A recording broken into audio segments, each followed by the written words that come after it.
చదివి అన్నీ రాసేసిందా?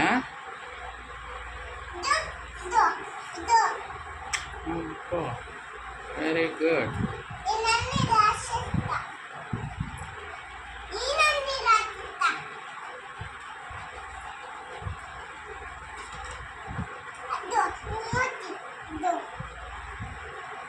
ఇంత నంబర్ అది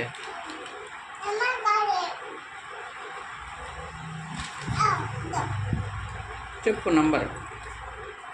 సీత చెప్తుంది. చెప్పు సీత, ఎంత అది నంబర్? ఎంత అది?